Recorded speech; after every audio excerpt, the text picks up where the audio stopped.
Dear student, कैसे हैं आप सभी। मैं सौरभ, आप सभी का हमारे YouTube channel Indian education academy में सौरभ सर स्वागत करता हूं। आशा करता हूं तुम स्वस्थ होंगे, मस्त होंगे, जबरदस्त होंगे। चलिए भाई, आज हम सीखने जा रहे हैं प्रीपोजिशन में यूज ऑफ विथ। विथ का यूज सीखना है, विथ का क्या मीनिंग निकलता है, कैसे हम इसको यूज करते हैं, तो इसके बारे में समझते हैं। तो चलिए फटाफट अपने हेडिंग डालिए, यूज ऑफ विथ। पहला यूज है,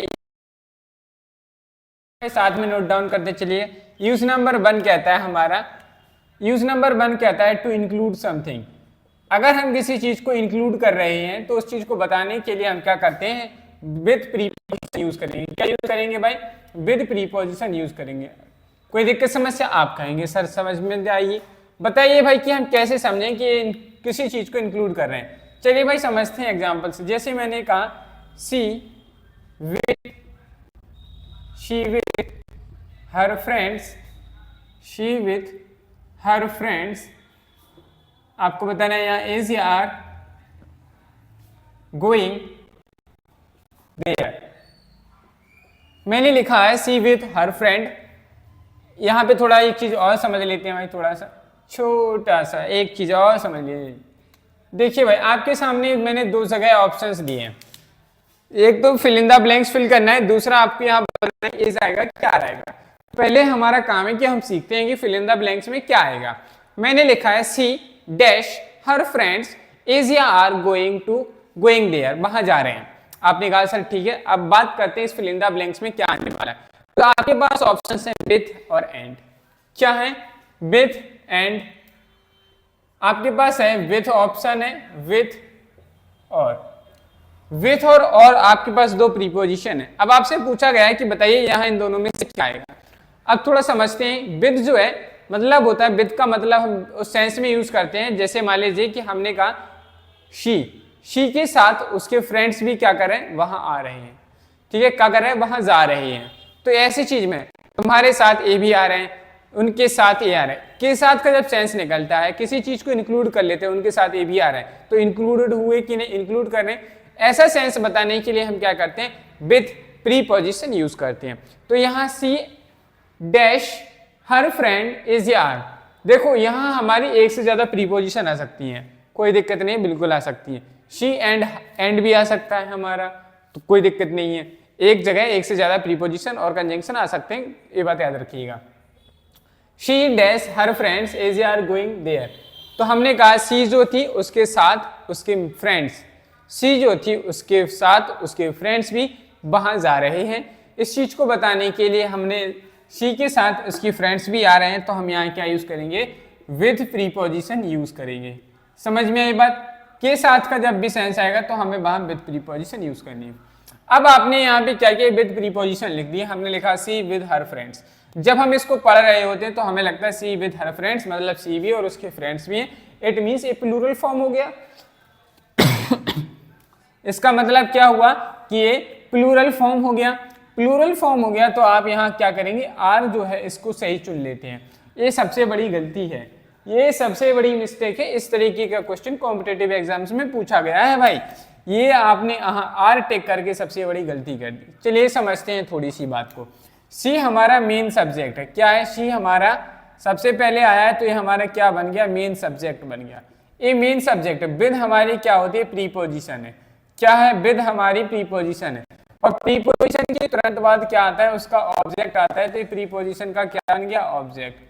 ऑब्जेक्ट ऑफ प्रीपोजिशन क्या बन गया, object of preposition. A preposition का क्या बन गया, ऑब्जेक्ट बन गया। अरे भाई ये तो प्रीपोजिशन का ऑब्जेक्ट है, तो जो वर्ब जो आएगी वो मेन सब्जेक्ट के हिसाब से आएगी कि नहीं।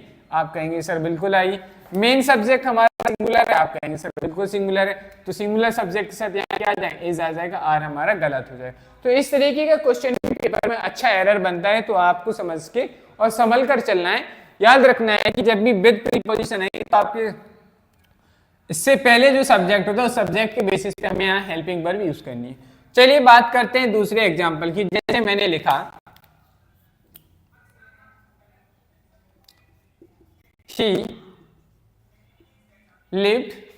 he lived with he lived dash his wife and children. ही जो है वो रहता है, किसके साथ रहता था? अपनी पत्नी और बच्चों के साथ रहता था। तो पत्नी और बच्चों के साथ रहता था, तो हमें यहाँ पत्नी और बच्चों के साथ इंक्लूड है उसी के साथ, तो उसको बताने के लिए हम क्या यूज करेंगे? विद प्रीपोजिशन यूज करेंगे। कोई दिक्कत समस्या? आप कहेंगे नहीं सर कोई दिक्कत समस्या नहीं। जैसे मैंने कहा she with her husband, she with her husband. अब आपसे पूछा गया है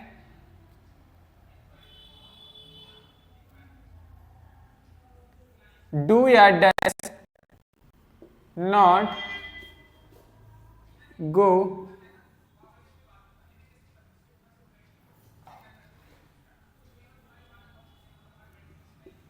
कम हियर। चलिए बताइए, मैंने लिखा सी विद हर हस्बैंड डू या does not come here. She और उसका पति, शी और सी का जो पति है वो यहाँ नहीं आते।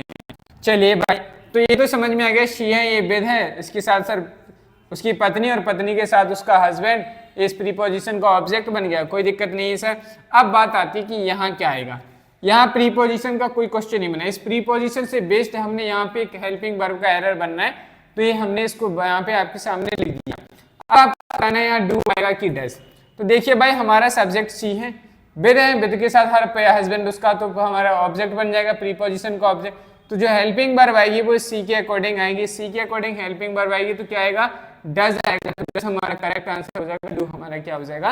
रॉन्ग आंसर हो जाएगा। समझ में आई बात? चलिए, ये था हमारा use number of first with का यूज नंबर फर्स्ट था। अब बात करते हैं दूसरे यूज की, तो लिखेंगे hashtag use number 2। Use number 2 क्या कहते हैं, इस चीज को समझते हैं। जब भी क्या करते हैं, जब भी आप क्या करते हैं, it indicates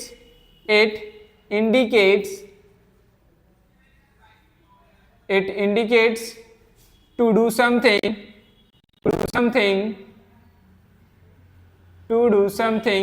by hand movement। जब हाथ के मूवमेंट होता है उसके द्वारा आप काम करते हैं, उस चीज को बताने के लिए भी हम क्या करते हैं? विद प्रीपोजिशन यूज करते हैं। चलिए समझते हैं एग्जाम्पल की मदद से। जैसे मैंने कहा he wrote a letter dash a pen। भाई एक पत्र लिखता है, किससे लिखता है? पेन से लिखता है। ही wrote a letter, भाई एक पत्र लिखता था, किस चीज से लिखता? पेन से लिखता था। यहाँ पेन से का मतलब आया, इसका मतलब फ्रॉम भी यहाँ आ सकता है, लेकिन यहाँ फ्रॉम, अगर मान लीजिए ऑप्शन में फ्रॉम है ही नहीं तो वो हमारा आंसर गलत हो गया। तो हमें क्या यूज करना है? हमारे पास दो चीजें हैं, एक आपके पास ऑप्शन में विद, ठीक है, एक आपके पास ऑप्शन में सो, और दूसरा आपके पास एंड। तो यहाँ आपको समझना है कि कौन सा। तो भाई वो कैसे लिखता है? पेन से लिखता है। हैंड का मूवमेंट है, तो आपको क्या बताना होगा भाई? यहाँ हम क्या यूज करेंगे? विद प्रीपोजिशन यूज करेंगे, तो ये हमारा क्या हो जाएगा? करेक्ट आंसर हो जाएगा। चलिए भाई बात करते हैं नेक्स्ट एग्जाम्पल की। जैसे मैंने कहा सी इज पेंटिंग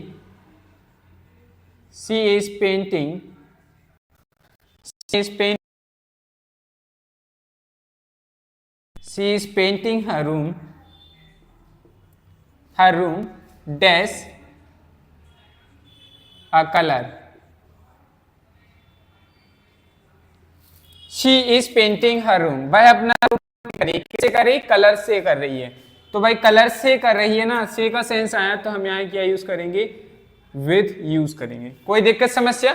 तो ये था हमारा यूज नंबर 2, विद का सेकंड यूज था। आशा करता हूँ आपको समझ में आ गया। चलिए आप नोट डाउन कर लीजिए, फिर हम आगे इसके नेक्स्ट यूजेस के बारे में सीखते हैं। अब हम बात करते हैं use number 3।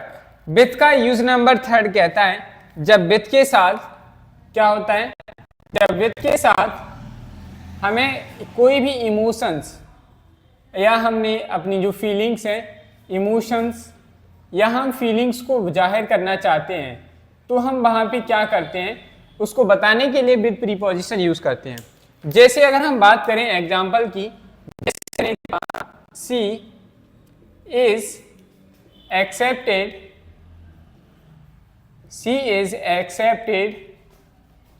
C is accepted the present, she is accepted the present with pleasure. उसने खुशी खुशी मेरा क्या कर लिया, उसने खुशी से वह उसका जो गिफ्ट था उसको एक्सेप्ट कर लिया। तो जब भी ऐसा सेंस आता है तो हम क्या करेंगे, काय के साथ, खुशी से, अपनी फीलिंग्स खुशी से, उसने क्या कर लिया खुशी से, उस चीज को बताने के लिए हम क्या करेंगे, विद प्रीपोजिशन यूज करते हैं। बात करते हैं दूसरे एग्जाम्पल की। जैसे मैंने कहा ही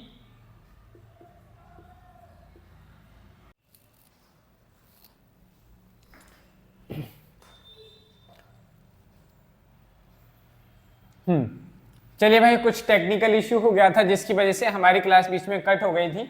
अब उसको दोबारा से स्टार्ट करते हैं। तो हम सेकंड एग्जांपल की बात कर रहे थे। मैंने जैसे बुल लिखा है, यहाँ पे एक एग्जांपल लिखा हुआ है, he wrote a letter with happiness. उसने लेटर लिखा, तो उसने जो लेटर लिखा था वो कैसे लिखा था, खुशी के साथ लिखा था। खुशी के साथ लिखा था, तो हम इस चीज़ को बताने के लिए, अब अपने इमोशंस होते हैं, फीलिंग्स होती हैं, उनको बताने के लिए हम क्या कहते हैं, विद प्रीपोजिशन यूज करते हैं।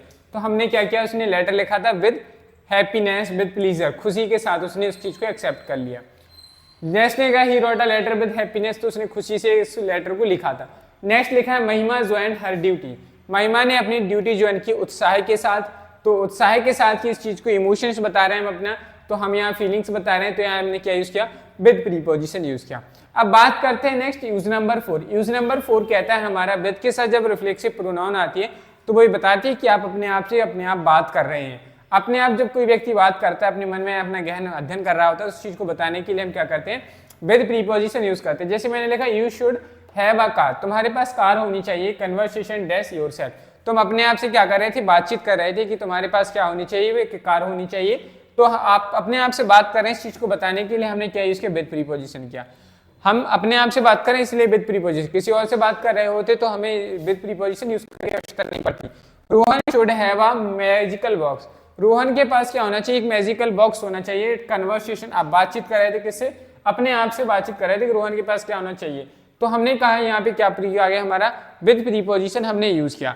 चलिए अब बात करते हैं यूज नंबर 5 की। यूज नंबर 5 कहता है हमारा टू के साथ जो हमारा विथ होता है, ये कुछ बताता है having something, to having something, आपके पास किसी चीज का कुछ होना, उस चीज को बताने के लिए भी हम प्रीपोजिशन करते हैं। जैसे मैंने कहा she dash red eyes is coming here, she जो है उसकी आंखें कैसी हैं, सी जो है अपनी लाल आंखों के साथ क्या कर रही थी, उसके पास आ रही है, वहां पे आ रही है। तो लाल आंखों के साथ, रेड आइज के साथ आ रही है, तो हम यहाँ क्या यूज करेंगे, विद प्रीपोजिशन यूज करेंगे। कोई दिक्कत समझ आप कहेंगे नहीं।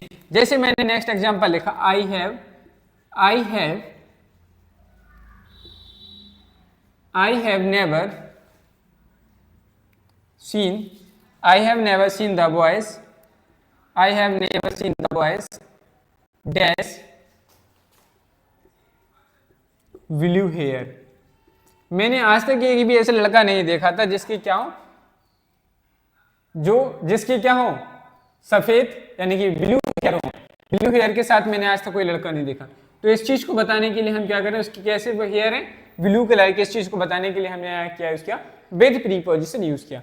आशा करता हूं कि आपको ये समझ में आ गया होगा। चलिए फटाफट नोट डाउन कर लीजिए, फिर इसका हम लास्ट यूज सीखते हैं। 6 की यूज नंबर 6 हमारा क्या क्या था, इसके बारे में समझ लेते हैं। तो हम विथ को जो है इट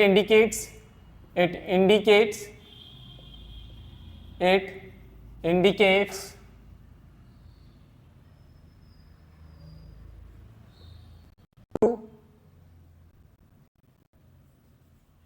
because of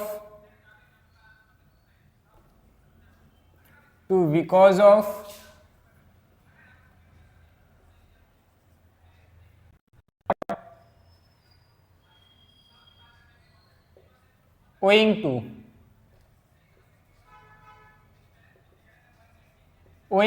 मतलब रीजन बताने के लिए आप क्या करते हैं, अगर हम आम भाषा में कहें कि अगर हमें रीजन बताना है कि हम ऐसा किस वजह से कर रहे हैं, तो हम वहां भी क्या करते हैं, विद प्रीपोजिशन यूज करते हैं।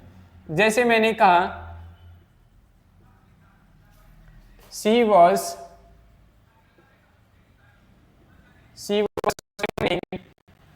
Dash fear. नेक्स्ट एग्जाम्पल में जैसे मैंने कहा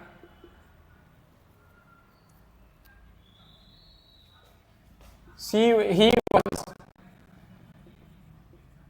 silent with dash she was trembling, वह कांप रही थी। किस चीज से कांप रही थी? भय से कांप रही थी। भय से कांप रही थी, इसको हमें रीजन बताने के लिए हम यहाँ क्या यूज करेंगे? विद प्रीपोजिशन यूज करेंगे। चलिए भाई नेक्स्ट क्या लिखा है? ही वॉज साइलेंट, वह साइलेंट था। क्यों था? शर्म के साथ वह साइलेंट था। शर्म से क्या था? शर्म की वजह से वो क्या था? साइलेंट था। तो हम यहाँ भी क्या यूज करेंगे? विद प्रीपोजिशन यूज करेंगे। चलिए भाई अब हम समझते हैं एक और चीज। नेक्स्ट ये हमारे सारे नेक्स्ट कॉन्सेप्ट है हमारा। नेक्स्ट कॉन्सेप्ट क्या है? विद से रिलेटेड कुछ हमारे पास अदर प्रीपोजिशन है। जैसे अगर हम बात करें विद इन, ठीक है, विद इन हुआ हमारा, विदाउट हुआ, विद इन हुआ, विदाउट हुआ, अलॉन्ग विथ हुआ, क्या हुआ? अलॉन्ग विथ हुआ, टुगेदर विथ हुआ, टुगेदर विथ, और इसमें एक चीज और ऐड कर लीजिए विथ। इनके बाद ये वर्ड आए हैं, इनके बाद क्या आता है? ऑब्जेक्टिव केस आता है। क्या आता है भाई? ऑब्जेक्टिव केस आता है। ऑब्जेक्टिव केस, ऑब्जेक्टिव केस आता है। अगर आपको कहीं पर भी ये प्रीपोजिशन दिखती है तो इन प्रीपोजिशन के बाद सिर्फ ऑब्जेक्टिव केस आता है। अगर वहां पे सब्जेक्टिव केस आता है तो वो क्या है? गलत है। चलिए समझते हैं एग्जाम्पल की मदद से। जैसे मैंने कहा सी विथ ही या हिम, सी विथ ही या हिम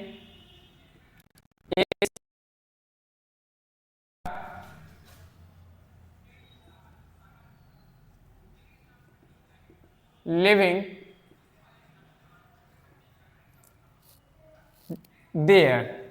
मैंने लिखा है भाई सी विथ ही या him is are living there.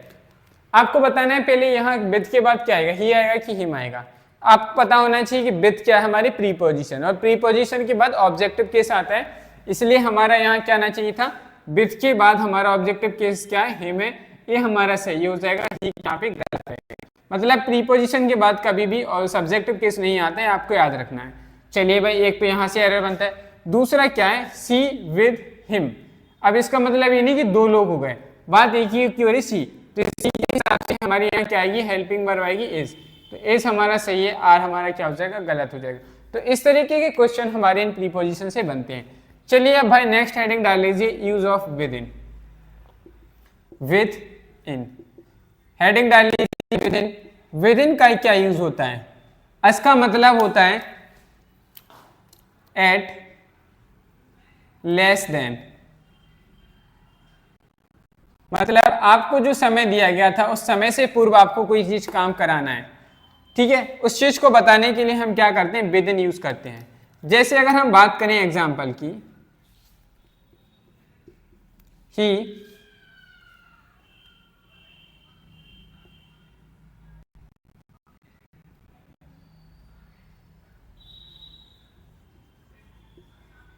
He completed his work, he completed his work dash an hour। वह मतलब वह जो था उसे अपना काम कितने समय से पूर्व करना था? 1 घंटे से पहले करना था। 1 घंटे से पहले, तो हम यहाँ क्या यूज करेंगे? With in and our. 1 घंटे से पहले with in and with in आएगा। क्या आएगा? विद इन आ गया। जैसे मैंने नेक्स्ट एग्जाम्पल की बात करें तो मैंने कहा सी विल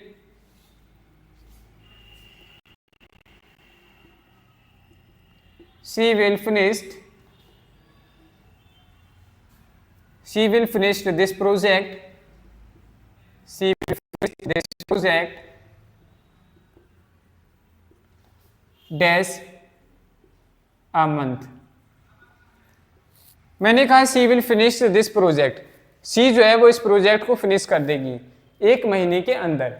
किसी चीज मतलब महीना खत्म नहीं होना चाहिए, उससे पहले ही आपका काम हो जाना है, तो विद इन अ मंथ, एक महीने के अंदर खत्म होना है, तो हम वहां क्या यूज करेंगे, विद इन प्रीपोजिशन यूज करते हैं।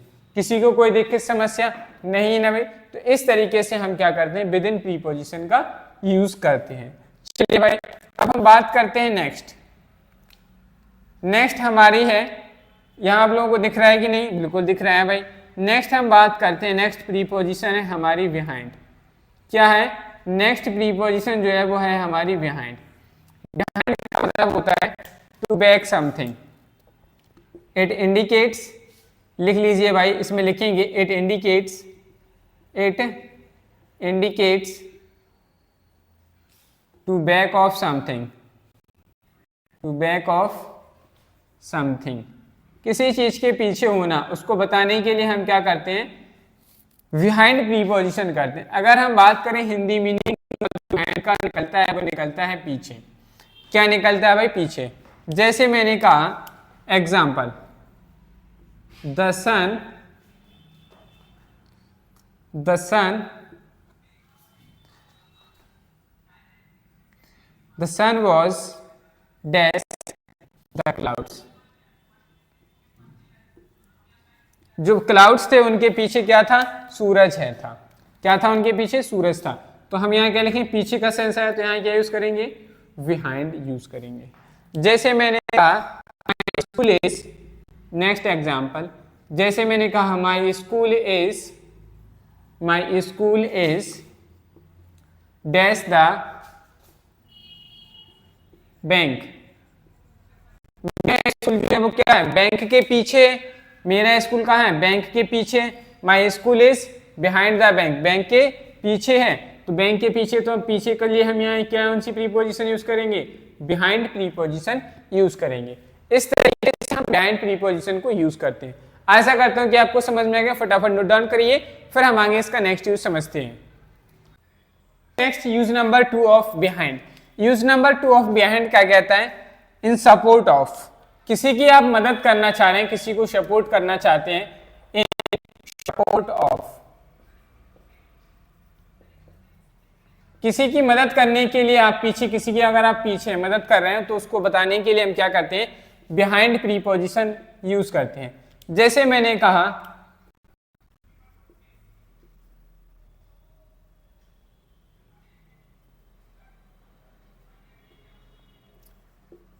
all the students, all the students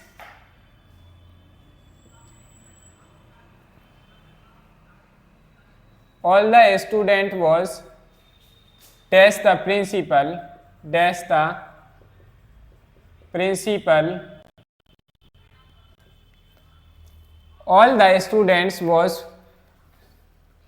on this issue। इस इश्यू पर सभी विद्यार्थी जो थे वो क्या थे, प्रिंसिपल के पीछे थे, मतलब उसके सपोर्ट में थे।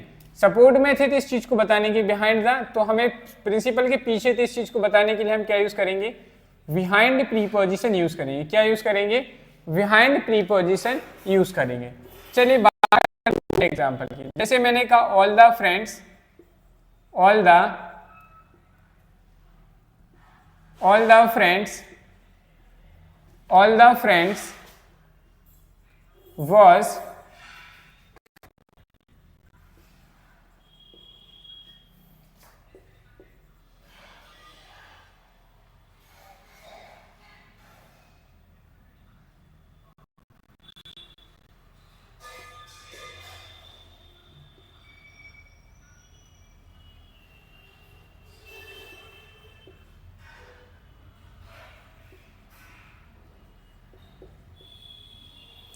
all the friends was behind Rohan in the problem।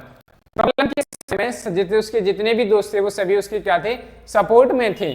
तो इस चीज को बताने के लिए हम क्या करेंगे, उसके पीछे थे मदद करने के लिए, तो हम यहाँ क्या यूज करेंगे, बिहाइंड प्रीपोजिशन यूज करेंगे। क्या यूज करेंगे भाई, बिहाइंड प्रीपोजिशन यूज करते हैं। चलिए भाई नेक्स्ट यूज की बात करते हैं, यूज नंबर 3। बिहाइंड का यूज नंबर 3 कहता है टू बैकवर्ड, बैकवर्ड और इंफीरियर।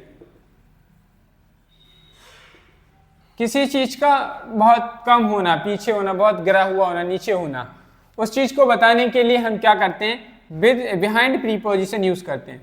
जैसे मैंने कहा he is dash the other students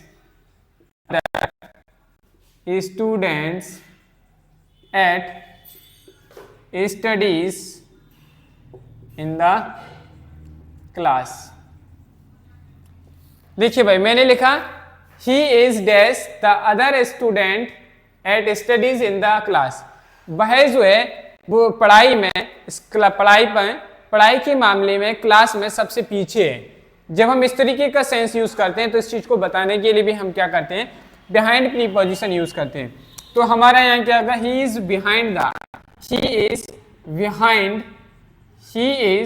behind the other students. वह अदर स्टूडेंट्स के, जो अदर स्टूडेंट्स हैं उनके कंपैरिजन में पढ़ाई में क्या है, बहुत पीछे है। तो जब हम इस तरीके की चीजें बताते हैं तो वहां पे क्या करते हैं, बिहाइंड प्रीपोजिशन यूज करते हैं। जैसे मैंने कहा next, my village is my village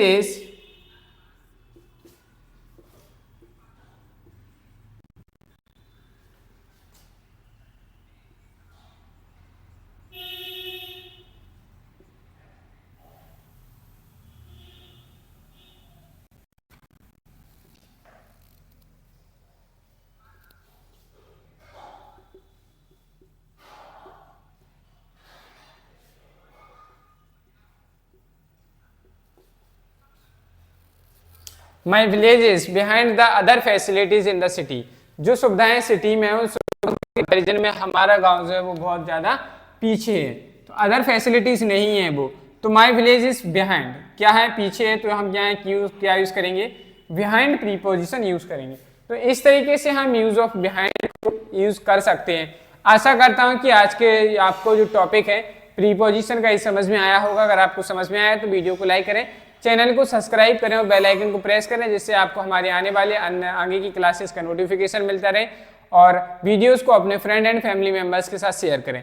अगर आपको कोई भी डाउट रहता है तो आप हमें अपना डाउट कमेंट बॉक्स में कमेंट करके, या हमारे व्हाट्सअप चैनल, टेलीग्राम चैनल, आप जहाँ भी चाहें आप उस पर हमें मैसेज करके आप अपना डाउट पूछ सकते हैं। इन सभी चैनलों का लिंक जो है आपको हमारे इस वीडियो के डिस्क्रिप्शन बॉक्स में नीचे मिल जाएगा, वहाँ पे लगा हुआ है, आप लोग वहाँ जाकर उन सभी को फॉलो कर लीजिए। अगर आपको वीडियो रियली पसंद आती है तो अपना जो रिव्यूज़ है, आपके जो एक्सपीरियंस है हमारे साथ जरूर शेयर करें, जिससे हमें भी मोटिवेशन मिलता है कि हम जो चीज़ बना रहे हैं उससे वास्तविक लोगों को फ़ायदा हो रहा है या नहीं। इसलिए आप लोग अपना कमेंट बॉक्स में जरूर क्या करें। चलिए भाई, आज के लिए इतना ही रखते हैं, मिलते हैं कल।